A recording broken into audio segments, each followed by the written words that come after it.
Well, Gavin, how's it going? This is Francisco from Radio Sonar. How are you? Nice to see you. Thanks for having me. I'm doing well, thank you. Where do we start? You've been super busy, and we're glad to hear that. How have preparation or rehearsal been for the shows in South America? I think we're all rehearsing with our inside voices because we haven't been to rehearsals yet, but we've just been finishing the record. So we finished the record, and I think when we will rehearse in a couple of weeks or so, just before we come. But yeah, just very excited to come there, and it's always such a pleasure. It's so funny because it's for musicians. I mean, for me, I'm from London, but for me, for an English musician to play in South America is like such a high point of the career. It's really, everybody's so excited to come to South America, and we always wish it was more often. You just mentioned that, as we know too, Bush recently completed work on a new studio album. And the title really, really caught my attention. I Beat Loneliness. So what can you tell me about that? Maybe mental health, it's a huge topic, I imagine, behind these songs. Yeah, I think that it's such a relief that mental health is being given the attention that it deserves. We have lots of problems with mental health from people of all ages, from young kids all the way through to grown men, grown women, adults. There's lots of problems and terrible, crazy suicide rates. I mean, just you can't believe it how many people commit suicide and how often. And so I just thought it was beautiful that this, for me, always to be a songwriter is to be as honest as possible. And it's ironic, I was saying, you go as far inside yourself to be as honest as possible so that it actually weirdly connects with people. Like the further away you go from people and just talk to yourself, you get out things that weirdly resonate with other people, they connect with other people, and so there's songs like We Are of This Earth, which is a crazy song, very, very atmospheric kind of meditation on being human and how hard it is. We have a song, Everyone Is Broken, which is the only song that is in standard tuning, so it's sort of more universal. Everything else is super detuned, and for people that like kind of weird, darker, heavier music. And I think that it's a really cohesive record, and I'm really proud of it. Everyone was incredible on it.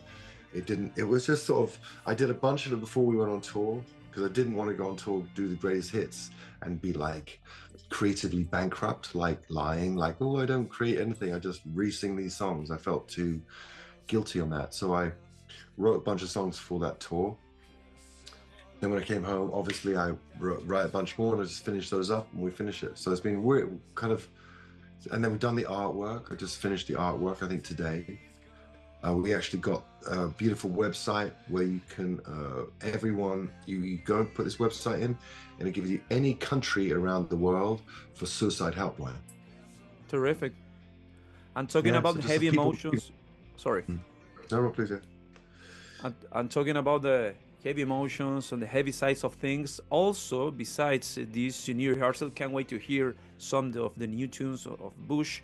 You just announced a tour with Volbeat and Gel, a heavy metal band or hardcore, and a hardcore band. Gel is a super catchy hardcore band. We love Volbeat too. Two super heavy bands, and I imagine it must be a interesting challenge for Bush to face an audience closer to heavy sounds.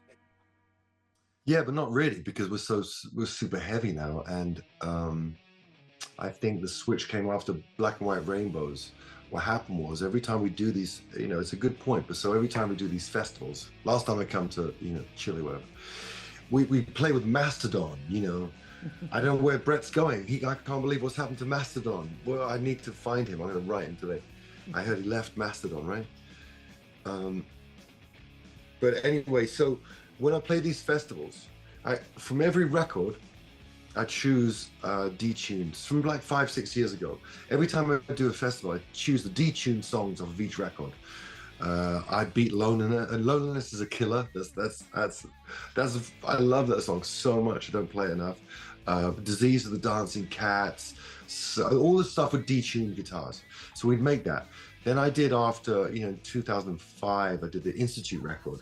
And I was like, when I was going to write with Bush, after I did the kind of Black and White Rainbows, which was a very bruised post-divorce, there's a lot of feeling on that record. I was like, okay, where do I want to go? What do I want to do with music? And I just found my voice with the Kingdom. I found my voice that I was like, hang on, you had such a good time doing Institute. It's all detuned. You always play the detuned songs at the shows. What the fuck? What are you, a fucking idiot?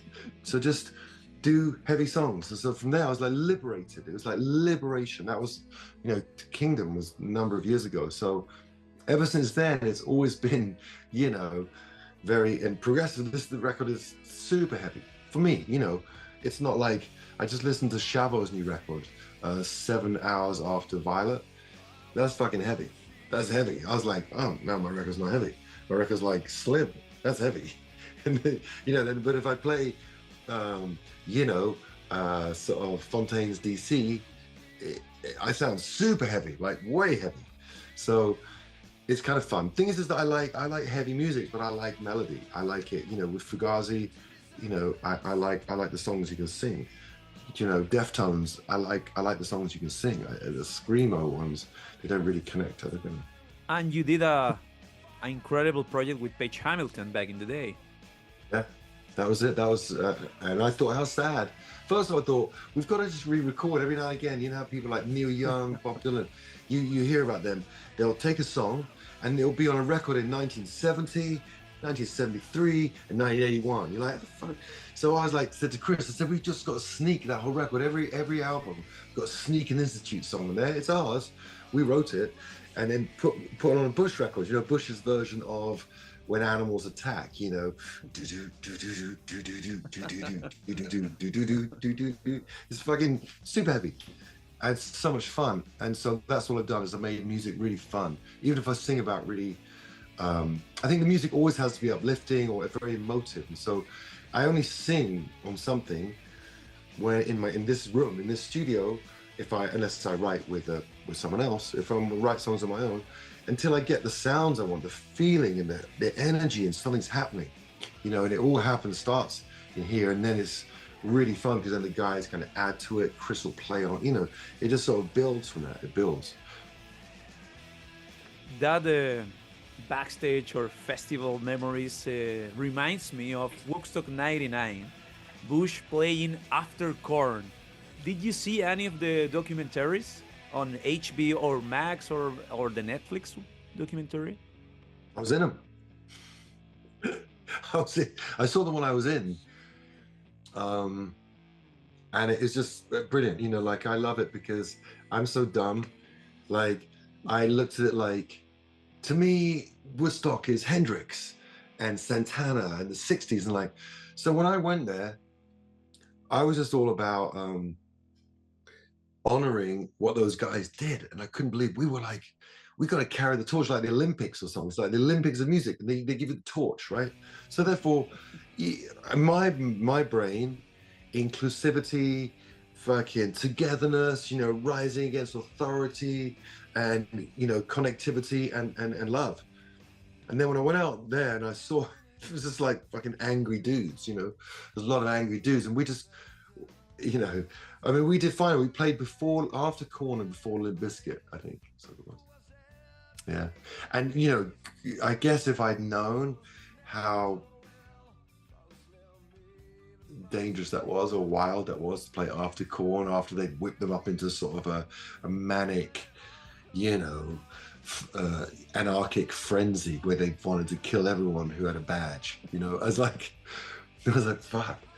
And it just wasn't what I was thinking about. You know what I mean? I wasn't like, yeah, let's kill everyone. I was not thinking that. I was like, not thinking that. So, and it's funny because when I watched the documentary that I was in, but as soon as I saw the organizer, yeah, poor Gavin, he didn't get he totally was thinking they were carrying on the torch or something like that. So as soon as I saw that, me being in, just turned off the TV, didn't see the rest of it. I was like, oh God. But best intentions, you know what I mean? Best intentions. No good intention gets unpunished. And well, also you besides this evolved Angel tour, last year you toured with Jerry Cantrell and Candlebox, two symbols of that era of the rock, the huge rock scene from the '90s. Given that, do you see the '90s as the last great decade for rock, as media said? I mean, obviously that was a great time for rock music, but I mean, these festivals. I mean, yeah, maybe. I mean, I don't know. I don't like that. For me, obviously, it's 2025. You know, I do this every single day of my life. So if someone goes to me, "Hey, man, it's the '90s," I go, "Well, thanks," but that was then. I mean, I still have to work every day, and not have to, but I still want to work every day, and so it's sort of ironic to me. Yeah, you know, everything's really good. I mean, I think this record is. I'm really proud of this record. I don't think it will have the reach and the presence that you got in the '90s, you know, because it's just the zeitgeist, it just moves and the algorithms move. For me, I'm lucky to have had any success I've had. All I have to focus on is making a great record and being great on stage, whoever I play with. And I'm always, I don't care playing. I can play. I played with Slipknot. I played with was that last? I mean, I played with so many. I play with heavy bands, but I think the reason that I get away with it, one show I did in Spain, didn't get away with it. Didn't get away with it. Yeah, the heavy metal fans weren't into it. It was super metal, right? We played this funky festival, super metal, great location, and it's like just metal. Which festival? Resurrection, Download Festival? I don't know. I can't remember. I think it was Which city? Rock in Rio. Ah, okay, okay, But it okay. was in Spain, right? And they did. And there was when the band before me was like, you know, guys, single men with long greasy hair, and you know, bashing each other, right? No girls. And when we came on, they definitely thinned out. I thinned that crowd out. Just because they were the purists. They just wanted metal. They wanted metal. They didn't want metal with a melody. Yeah. It just was like, I was Tough like, fair enough. guys. I was like, I get it. But funnily enough, we have enough songs that can, if we don't play the songs from the '90s, if we just play Art of Survival, Kingdom, Art of Survival, and this new record, you play anywhere. Gavin, another landmark moment besides 16 Stone and all that heavy touring worldwide back in the day was obviously New and Work built a huge friendship with Steve Albini. And your thoughts on Steve Albini work and his approach to production are intriguing, especially in light of his recent passing. Do you think his approach to production influenced the sound of Bush in a way that is still relevant today, Gavin? Well, I deeply miss Steve, and I deeply wish I could make a record with him again. I think it's a bit sad. I find it, that, to be honest, I noticed on this record. I suggested to the producer. I said, hey, you know, like, let's all, you know, doing the drums, let's do the bass at the same time. Let's play together, you know, because that's what Steve is. Steve is like in the moment. But people don't work like that now that I know so I do the songs here and I send the file to my producer, and then I go with him and then we work on it on his. He goes from my simple track listing, track thing, to then his is like, you know, lots of stuff going on. And we just work on it and we start with that. If a tempo is wrong, we might change the tempo. But all the songs, apart from the songs we write together there, obviously, all the songs for me, which is like 9, I think it's 3 or 4 I did with the producer. And then the rest, yeah, I think it's 3 or 4. The rest is mine from here. And I'm just open. I don't care. I write with other people. I write on their music. I enjoy it, you know. It's fun. So 3 of the 4 songs is written there in the studio. And the rest of a file sent from here. But I missed that with Steve. And I'm a bit guilty about it, to be honest. I think that the records would be better for it. I think they'd be better for it. It's almost like you get these as pure demos And then you say, now everyone learn the songs, now let's fucking play it. But what happens is Sad. life and budgets and, so, you know, like who wants, you know, I'd love to go away to a residential studio in the south of France, you know, go to Brad Pitt's place. Come on, Brad, hook us up. Get a band in there, Mirror of wherever that is, and go record there for a month. That's what we used to do when people bought fucking records. When people bought records, you could do that. Now it's just like we could just scrape our way to Chile, get there. So it's a different world, you know. Everyone is viral. Yeah. Horrible. So I miss that, and to ask me that is like my Achilles heel, you know, in my heart of like, would it be better if I could go and do it like that? Yeah. But that's how it is, and you got to just be modern and let it happen. I mean, the main thing is that it feels great. The band plays really well together, so we just all play together. But it's just not quite as, it's not the same as Steve would do. No. Gavin, in the starting this conversation and in several interviews this year, especially you said that touring just to play all hits is artistically bankrupt. You said on the start of this conversation. How do you keep the setlist fresh for yourself and your audience while balancing past success with obviously the desire to create new tunes in this era of yeah, short terms? It's a little easier when we're a full set, like an hour and a half. Then I can touch everywhere. The annoying part is if you do a shorter set or a festival set, you play like 60 minutes or 45. I don't know what we're playing, probably Chile, probably about an hour. And that's a bit challenging to touch on the history and to touch on the new. So as ever, it's just trying to find balance. People can't come and see us without me singing some songs. I think I've done festivals where I didn't sing Glycerine, right? But then when I played not Download, Under the Southern Stars. No, there's a big one, a Southside Festival, where I toured Australia with System of a Down with the main band and Slipknot with the other main band, and we were 5 o'clock, 5 to 6, you know, every day with them, and they were like the main bands, right? And so there, what was so fucking cool was just to sometimes play Glycerine and just sing it a cappella, just sing it like that, because people had heard of heavy metal all day long.